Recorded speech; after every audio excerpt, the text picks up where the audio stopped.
Thank you for joining with me. We are in A Course in Miracles. This is the combined volume by the Foundation for Inner Peace. Thank you for joining with me. We are in Part 5, The Alternate to Dreams of Fear, in Chapter 28, The Undoing of Fear. What is a sense of sickness but a sense of limitation, of splitting off and separating from?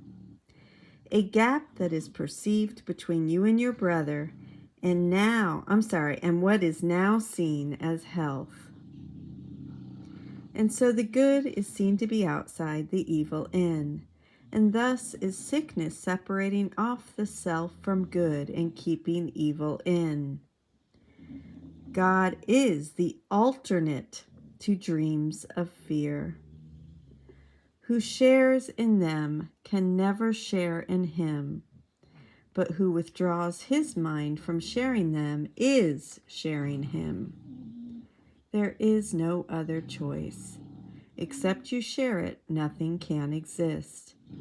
And you exist because God shared his will with you, that his creation might create. It is the sharing of the evil dreams of hate and malice, bitterness and death, of sin and suffering and pain and loss that makes them real. Unshared, they are perceived as meaningless. The fear is gone from them because you did not give them your support. Where fear has gone, there love must come, because there are but these alternatives. Where one appears, the other disappears, and which you share becomes the only one you have. You have the one that you accept because it is the only one you wish to have. You share no evil dreams if you forgive the dreamer and perceive that he is not the dream he made. And so he cannot be a part of yours from which you both are free. Forgiveness separates the dreamer from the evil dream and thus releases him. Remember, if you share an evil dream, you will believe you are the dream you share. And fearing it, you will not want to know your own identity because you think that it is fearful. And you will deny yourself and walk upon an alien ground which your Creator did not make, and where you seem to be a something you are not. You will make war upon yourself, which seems to be your enemy, and will attack your brother as part of what you hate. There is no compromise. You are yourself, capital S, or an illusion. What can be between illusion and the truth? A middle ground where you can be a thing that is not you must be a dream and cannot be the truth. You have conceived a little gap between illusions and the truth to be the place where all your safety lies, and where yourself is safely hidden by what you have made. Here is a world established that is sick, and this the world the body's eyes perceive. Here are the sounds it hears, the voices that its ears were made to hear. Yet sights and sounds the body can perceive are meaningless. It cannot see nor hear. It does not know what seeing is, what listening is for.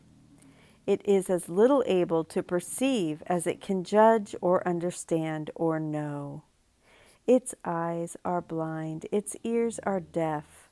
It cannot think, and so it cannot have effects.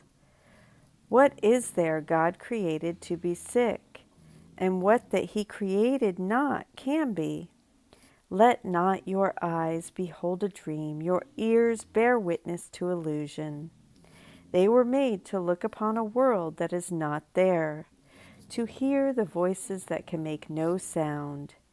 Yet are there other sounds and other sights that can be seen and heard and understood. For eyes and ears are senses without sense, and they see and hear, they but report. It is not that they hear and see, but you who put together every jagged piece, each senseless scrap and shred of evidence, and make a witness to the world you want.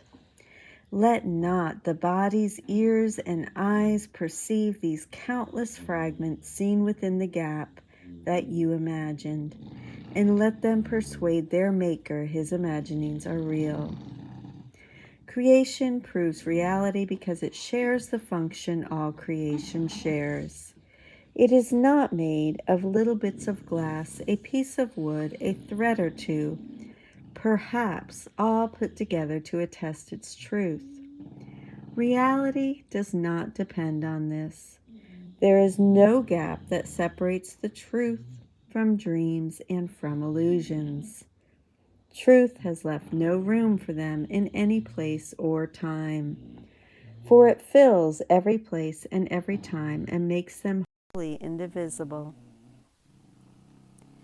You who believe there is a little gap between you and your brother do not see that it is here you are as prisoners in a world perceived to be existing here.